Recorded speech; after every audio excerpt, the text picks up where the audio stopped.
काम करने की, सेवा करने का काम किए और भारतीय जनता पार्टी ताली और थाली बजाने का काम किया। और जहाँ तक राष्ट्रीय जनता दल की बात है कि वैश्विक कोरोना महामारी में पूरे झारखंड प्रदेश में राष्ट्रीय जनता दल के जुझारू कार्यकर्ता, नेता सभी लोग जनता के सेवा में उतर गए और सरकार अभी कोरोना से उभरी नहीं है और भारतीय जनता पार्टी की दिल्ली में हुकूमत है, उसमें सहयोग नहीं मिल रहा है। धीरे धीरे कोरोना से उभर रही है सरकार। जितने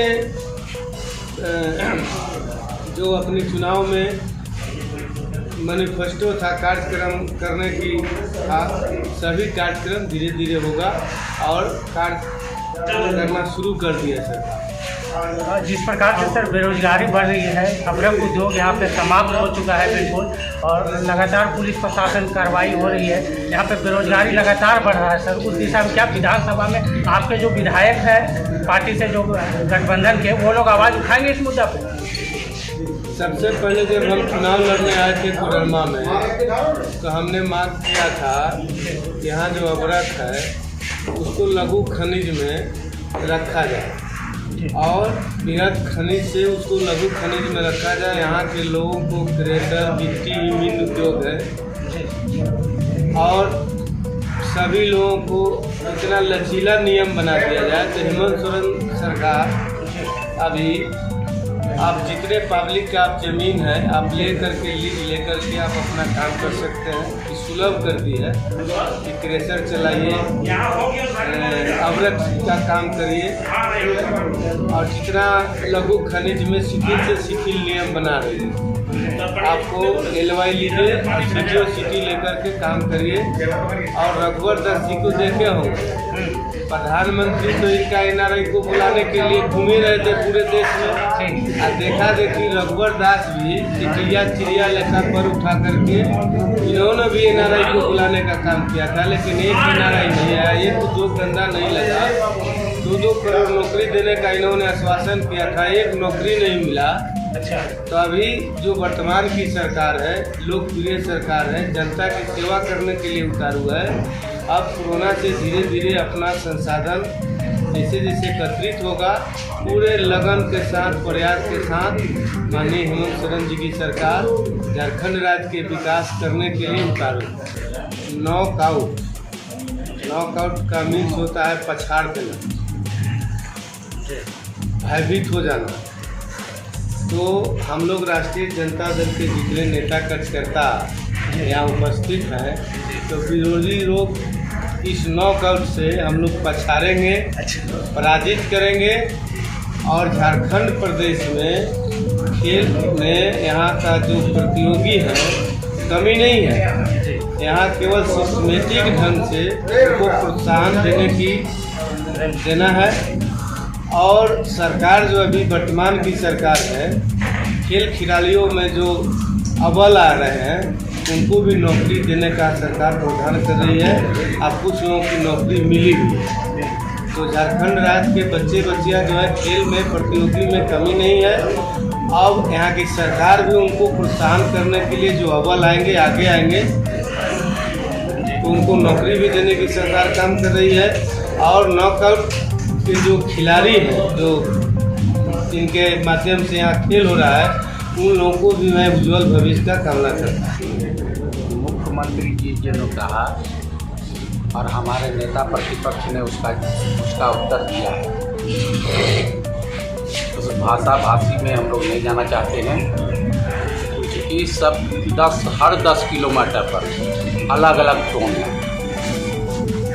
इसीलिए हम लोग उस भाषी पर हम लोग नहीं ध्यान दे रहे हैं। हम लोग का काम है कि झारखंड में राष्ट्रीय जनता दल कैसे अपना जो पुराना ख्याति है उसको प्राप्त करे।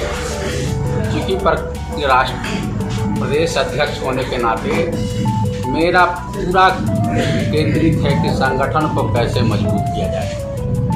और उस दिशा में हम लोगों के नेता प्रतिपक्ष माननीय तेजस्वी जी ने झारखंड के जितने वरिष्ठ लोग थे सबको पटना के कार्यालय में बुला करके टिप्स और टास्क दिए और उसके फलस्वरूप हम लोग 18 तारीख को जो झारखंड में उन्होंने कहा कि झारखंड के तमाम विधानसभा में 2 दिवसीय कार्यक्रम हम देंगे, जिसके तहत झारखंड की राजधानी रांची में 18 तारीख को आए, उनका भव्य स्वागत हुआ और 19 तारीख को ऐतिहासिक कार्यक्रम किए। और आपने जो भाषा की बात की उसका उन्होंने मंच से उसका जवाब दिया है। देखिए, राष्ट्रीय जनता दल गरीबों की पार्टी है जी, सामाजिक न्याय धर्मनिरपेक्ष की पार्टी है और हमारे यहाँ के जो राजद राष्ट्रीय जनता दल के प्रतिनिधित्व करते हैं सुभाष जी, ये भी एक गरीब परिवार से जन्मे हुए और इन्होंने स्पष्ट तौर पर कहा है कि चूँकि कोडरमा जो है स्वर्गीय रमेश यादव जी की धरती रही है, ये सामाजिक न्याय धर्मनिरपेक्ष की धरती रही है और उस धरती को हम लोग धूमिल नहीं होने देंगे। हम लोग जो है जो उन्होंने अपने कर्मों से जो यहाँ के कोडरमा के धरती को जो सींचने का काम किया है, मैं उनका उत्तराधिकारी बन के यहाँ आया हूँ और उनके जो अधूरे सपने को पूरा करने का हम संकल्प लेते हैं और यहाँ के जितने रोजी और रोजगार हैं वो एक एक चीज़ पर ही ध्यान नज़र रखे हैं, चाहे आपका यहाँ क्रेशर मशीन का मामला हो या अन्य मामला हो, बेरोजगारी का मामला हो।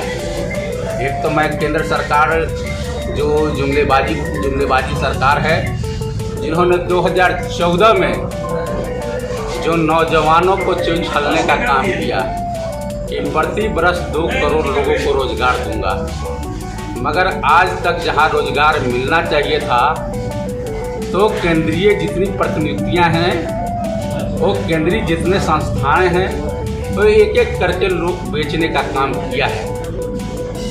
तो जो सरकार जुमलेबाजी चुनाव के पहले जो कहती है कि हम प्रति वर्ष 2 करोड़ लोगों को रोजगार देंगे और उनका गृह मंत्री बोलता है कि हमने पकौड़ा तलने का रोजगार दिया है। माने जो हमारे इंजीनियर हैं, डॉक्टर हैं और जो यूपीएससी किए हैं, सब लोग पढ़ लिख करके पकौड़ा तलने का काम करेंगे। तो तमाम नौजवान जो आज छले जो सब महसूस कर रहे हैं, तो वो लोग 2024 का इंतज़ार में बैठे हैं, चाहे वो पार्लियामेंट का चुनाव हो, चाहे विधानसभा का चुनाव हो।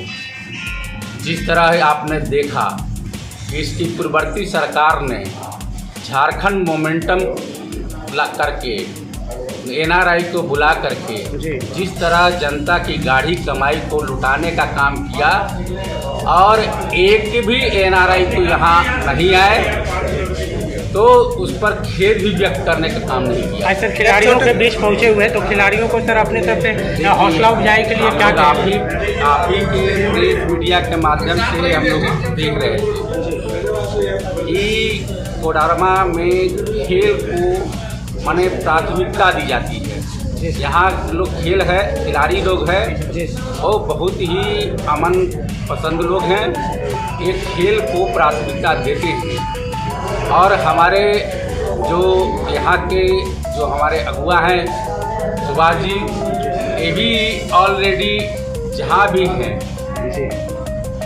जिन्होंने 1 लाख से ज़्यादा लोगों को रोजगार देने का इन्होंने काम किया है और इन्होंने बीड़ा भी उठाया है कि झारखंड में भी हम युवाओं का फौज तैयार करेंगे, युवाओं को रोजगार देने का